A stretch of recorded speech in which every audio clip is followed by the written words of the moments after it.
Hello friends, hi, नमस्कार, welcome to my YouTube channel. आप सभी का मैं रूपाली बहुत बहुत स्वागत करती हूँ अपने चैनल में। और आप सभी से रिक्वेस्ट है, सबसे पहले मैं आपसे रिक्वेस्ट ही कर रही हूँ कि आप सब प्लीज़ हमारे यूट्यूब चैनल को सब्सक्राइब करें। और जो लोग सीटेट का प्रिपरेशन कर रहे हैं उनके लिए आज मैं यहाँ पर इंग्लिश पेडागॉजी के क्वेश्चंस लेकर आई हूँ। तो आपके लिए ये क्वेश्चन बहुत हेल्पफुल होंगे इंग्लिश की पेडागॉजी सॉल्व करने में। तो आइए चलते हैं क्वेश्चंस की ओर। और क्वेश्चन नंबर 60 तक की हमने प्रीवियस जो वीडियो बनाई थी उसमें डिस्कस कर लिया था। आज आगे के क्वेश्चंस को डिस्कस करेंगे। तो क्वेश्चन नंबर 61 कहता है, teaching of English poetry suffers from the following limitation. Teaching of English poetry suffers from following limitations, यानी इंग्लिश पढ़ाते समय तो इंग्लिश में कुछ लिमिटेशंस होंगी। तो वो क्या हैं? पहला है lack of good teachers, second है फॉरेन लैंग्वेज, तीसरा है metaphor and similes and all of these.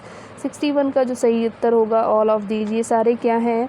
तो ये लिमिटेशंस हैं। अगले क्वेश्चन की ओर चलते हैं। अगला क्वेश्चन है, which word is missing in the following quotation by Hudson. Hudson ने एक कोटेशन दिया था, poetry is made of belong to and exist for life, word, rhythm, all of these. तो यहाँ जो सही उत्तर होगा वो होगा रिदम। अगले क्वेश्चन की ओर चलते हैं। Grammar is practical analysis of, first option है लैंग्वेज, दूसरा है लिटरेचर, थर्ड है बोथ और चौथा है नन। तो यहाँ जो सही उत्तर होगा ग्रामर क्या है? प्रैक्टिकल एनालिसिस है लैंग्वेज का। अगले क्वेश्चन की ओर चलते हैं। अगला क्वेश्चन है, which of the following is not a classical language. Arabic, English, Sanskrit या फिर लैटिन। तो यहाँ पर 64 का जो सही उत्तर होगा वो होगा इंग्लिश लैंग्वेज। अगले क्वेश्चन की ओर मूव करते हैं। अगला क्वेश्चन है, which of these can be classified under type of grammar. Descriptive, scholarly, transformational, generative या फिर ऑल ऑफ दीज। तो यहाँ पर जो सही उत्तर हो जाएगा सारे ही हो जाएंगे all of these. Option number D यहाँ राइट आंसर होगा। नेक्स्ट क्वेश्चन है, perspective grammar is also known as formal grammar, traditional grammar, classical grammar या ऑल ऑफ दीज। 66 का जो सही उत्तर होगा ऑप्शन नंबर डी सही होगा। सारे ही यहाँ पर सही हैं। अगला क्वेश्चन है, in this method example are first given and rule are inferred later, deductive, inductive, traditional या फिर ऑल ऑफ दीज। 67 का जो सही उत्तर है ऑप्शन नंबर बी सही है, इंडक्टिव। अगले क्वेश्चन की ओर मूव करते हैं। अगला क्वेश्चन है, which of the following factor influence teaching of grammar. Age, level, utility, all of these. 68 का जो राइट आंसर है ऑप्शन नंबर डी सही है, यहाँ पर ऑल ऑफ दीज। अगले क्वेश्चन की ओर चलते हैं। अगला क्वेश्चन है, which among the following type of grammar emphasize more on rules. पहला ऑप्शन है डिस्क्रिप्टिव, दूसरा है पर्सपेक्टिव, तीसरा है स्कॉलरली और चौथा है ट्रांसफॉर्मेशनल जनरेटिव। 69 का जो सही उत्तर है वो है पर्सपेक्टिव। ऑप्शन नंबर बी यहाँ पर सही होगा। ये क्या करता है? एम्फेसाइज करता है, प्रभाव डालता है। अगला क्वेश्चन है, स्ट्रक्चरल ग्रामर एम्फेसाइजेज, किस पे एम्फेसाइज करता है? वर्ड ऑफ सेंटेंस पे, फ्रेज पे या फिर स्ट्रक्चर ऑफ सेंटेंस पे या ऑल ऑफ दीज। तो 70 नंबर के क्वेश्चन का क्या होगा? Structure of sentence. अगले क्वेश्चन की ओर चलते हैं। अगला क्वेश्चन है, translation as a method lost its significance with the advent of. पहला ऑप्शन है डायरेक्ट मेथड, दूसरा है सिचुएशनल मेथड, तीसरा है स्ट्रक्चरल और चौथा है ऑल ऑफ दीज। तो यहाँ जो सही उत्तर होगा वो सारे ही सही होंगे, ऑल ऑफ दीज होगा। नेक्स्ट क्वेश्चन है यहाँ पर, translation from English to mother tongue and vice versa is called.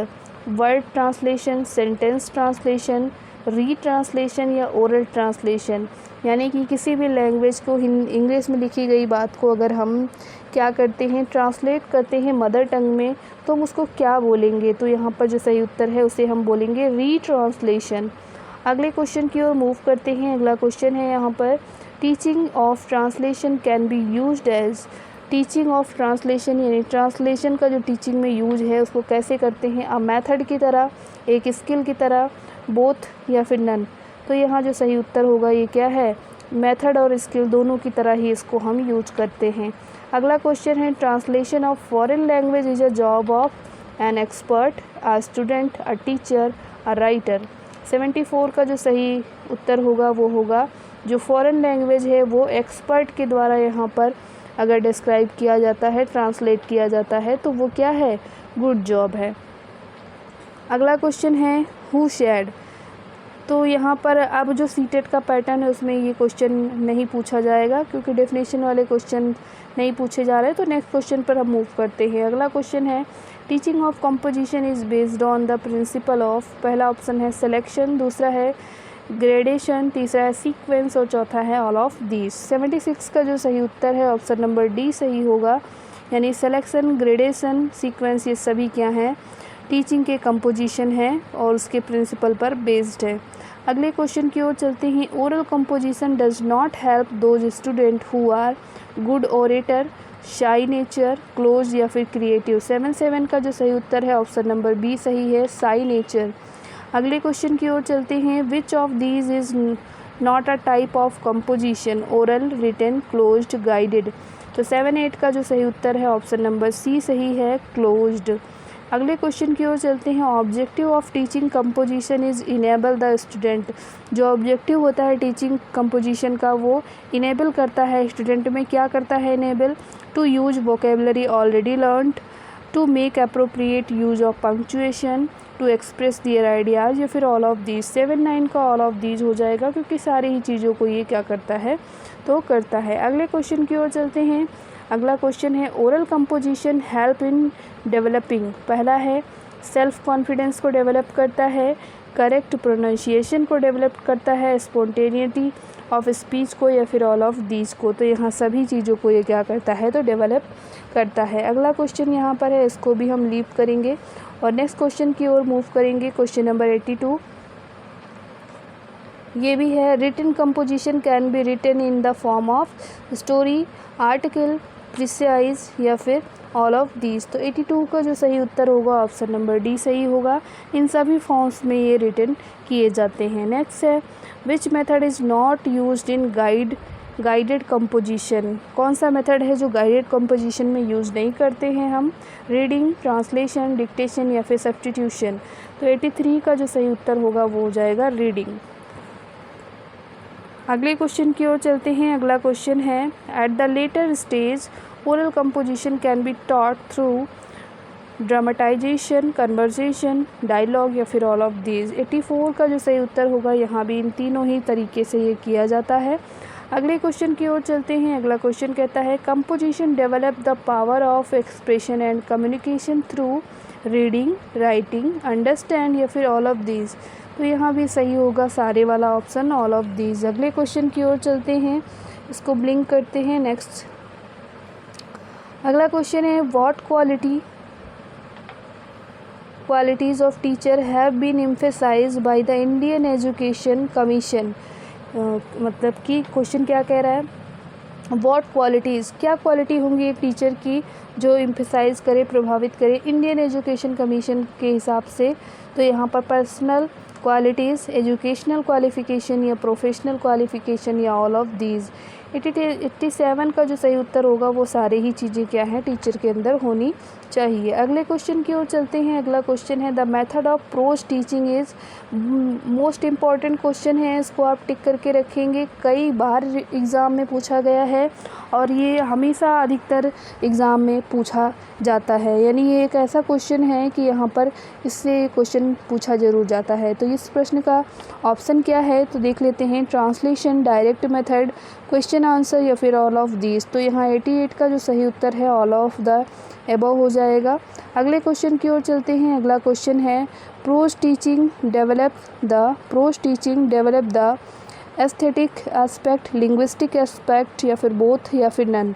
तो यहाँ 89 का जो सही उत्तर होगा वो बोथ हो जाएगा, दोनों ही चीज़ें इसमें शामिल होती हैं। अगले क्वेश्चन की ओर चलते हैं। पोइट्री मीन्स, क्या मीनिंग है पोइट्री का, तो पहला है रिदमिकल प्रेजेंटेशन, दूसरा है ब्यूटी ऑफ थिंग्स, तीसरा है flow of powerful feelings, fourth है all of the above. 90 number का जो सही उत्तर है क्वेश्चन नंबर 90 का ऑप्शन नंबर डी सही हो जाएगा, सारे ही इसमें क्या है शामिल होंगे।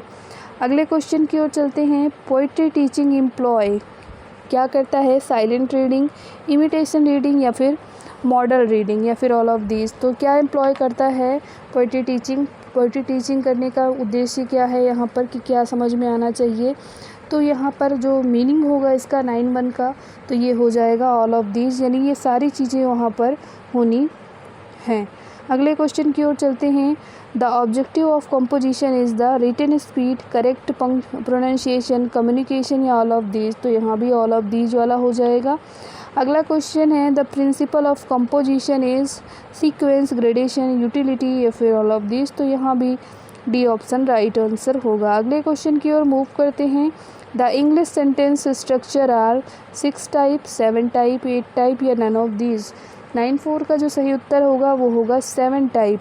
इंग्लिश सेंटेंस का जो स्ट्रक्चर होता है वो 7 तरीके का होता है, तो इस बात को ध्यान रखिएगा। अगले क्वेश्चन की ओर चलते हैं। टीचिंग ऑफ प्रोज इंक्लूड, जो प्रोज टीचिंग होता है उसमें क्या क्या चीज़ें होती हैं? Detailed prose lesson, non detailed prose lesson, both of these या नन ऑफ दीज। 9(5) का जो सही उत्तर होगा वही दोनों ही चीज़ें उसमें होती हैं।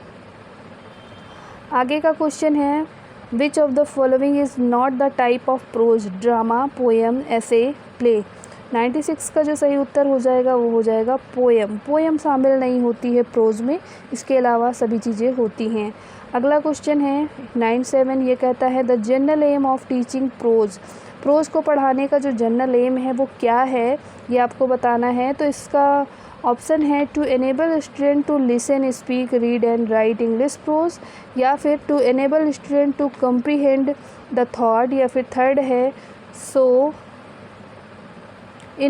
To enrich student active and passive vocabulary, all of these. तो यहाँ पर जो सही उत्तर होगा वो ऑल ऑफ दीज हो जाएगा। ये सारी ही चीज़ें क्या हैं?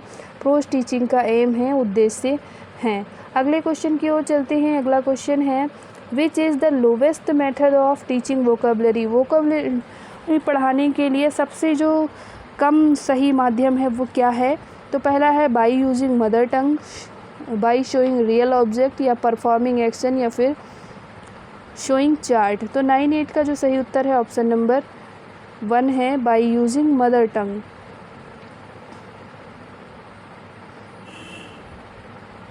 अगले क्वेश्चन की ओर चलते हैं। अगला क्वेश्चन है poetry teaching does not involve. क्या चीज़ पोइट्री टीचिंग में नहीं होती, आपको नॉट बताना है। Pronunciation drill, model recitation second, या इमिटेशन रिसाइटेशन, या कॉम्प्रिहेंशन क्वेश्चन। 99 का जो सही उत्तर होगा ऑप्शन नंबर 1 सही होगा, प्रोनाउंसिएशन ड्रिल। अगला क्वेश्चन है ओरल कंपोजिशन डेवलप्स। क्या डेवलप करता है? Speaking ability, creative ability, confidence, या ऑल ऑफ दीज। तो यहाँ ऑल ऑफ दीज हो जाएगा। आपको क्वेश्चन पढ़ के ही आंसर समझ आ गया होगा। अगला क्वेश्चन है free composition is called controlled, directed, uncontrolled या गाइडेड। तो यहाँ जो सही उत्तर होगा अनकंट्रोल्ड हो जाएगा। अगले क्वेश्चन की ओर चलते हैं। Grammar is taught by the method. Grammar किस मेथड के द्वारा पढ़ा सकते हैं आप? Lecture, inductive deductive, questioning answering, या फिर रिटन कंपोजिशन। 102 का जो सही उत्तर होगा ऑप्शन नंबर बी सही होगा, इंडक्टिव डिडक्टिव। नेक्स्ट क्वेश्चन है 103, ये कहता है which of the following grammar is taught incidentally. Prescriptive grammar, traditional grammar, functional grammar, या थ्योरेटिकल ग्रामर। तो यहाँ पर जो सही उत्तर होगा इस क्वेश्चन के लिए वो हो जाएगा option number C, functional grammar. अगले क्वेश्चन की ओर मूव करते हैं। अगला क्वेश्चन है which of the following grammar lays stress on rule. Traditional grammar, incidental grammar, functional, या फिर डिस्क्रिप्टिव। 104 का जो सही होगा ऑप्शन नंबर 1 सही होगा, ट्रेडिशनल ग्रामर। अगला क्वेश्चन है the aim of teaching grammar. Teaching grammar का यानी ग्रामर पढ़ाने का क्या उद्देश्य है? पहला है to develop scientific attitude, to assimilate correct pattern of language, या फिर डेवलप करने के लिए understanding for language, all of this. तो यहाँ 105 का जो सही उत्तर होगा सारी ही चीज़ों को डेवलप करेगा यहाँ पर। अगला क्वेश्चन है यहाँ पर 106, ये कहता है the two receptive language skills are listening and speaking, listening and reading, speaking and reading and speaking and writing. यहाँ पर आपको रिसेप्टिव लैंग्वेज बताना है, रिसेप्टिव का मतलब रिसीव करेंगे, तो इसमें क्या हो जाएगा, ऑप्शन नंबर 1 हो जाएगा। लिसनिंग एंड स्पीकिंग क्या है, तो रिसेप्टिव लैंग्वेज है। अगले क्वेश्चन की ओर चलते हैं। 107 ये कहता है which of the following is the oldest method of teaching English. Guys इसके पहले का जो क्वेश्चन था वो कई बार एग्ज़ाम में आ चुका है, तो आप इस चीज़ को ज़रूर आंसर याद करके जाएं। कुछ ऐसे क्वेश्चंस हैं ना जो बिल्कुल आपको रटे होने चाहिए कि इसका आंसर क्या होगा। वो क्वेश्चंस आप जैसे देखेंगे फटाफट उसको सॉल्व करेंगे, बिल्कुल टाइम नहीं लगाएंगे। तो उस क्वेश्चन का आंसर हमने क्या बताया था रिसेप्टिव वाले का, तो वहाँ पर क्या हो जाएगा, लिसनिंग एंड रीडिंग हो जाएगा। इस बात को ध्यान रखेंगे। क्वेश्चन नंबर 107 क्या कहता है, तो विच of the following is the oldest method of teaching English. सबसे पुराना मेथड कौन सा है, doctor waste method, translation cum grammar method, bilingual या फिर सब्स्टिट्यूशन। 107 का जो सही उत्तर है वो है ट्रांसलेशनल कम ग्रामर मेथड। अगले क्वेश्चन की ओर चलते हैं। अगला क्वेश्चन आज के इस प्रैक्टिस सेट का अंतिम प्रश्न है और ये कहता है कि on which theory is translation cum grammar method based upon. ये किस पे बेस्ड है, behavioristic theory, cognitive theory, appreciative theory या फिर ऑल ऑफ दीज। तो 108 का जो सही उत्तर होगा वो होगा एप्रिसिएटिव थ्योरी, ऑप्शन नंबर सी सही होगा यहाँ पर। तो आपको आज का ये इंग्लिश का प्रैक्टिस सेट कैसा लगा, आपके लिए हेल्पफुल है कि नहीं, आप सब कमेंट बॉक्स में कमेंट करके ज़रूर बताएं और ऐसी ही जानकारी भरी वीडियोज़ के लिए हमारे साथ बने रहिए। Thank you for watching. नमस्कार, जय हिंद।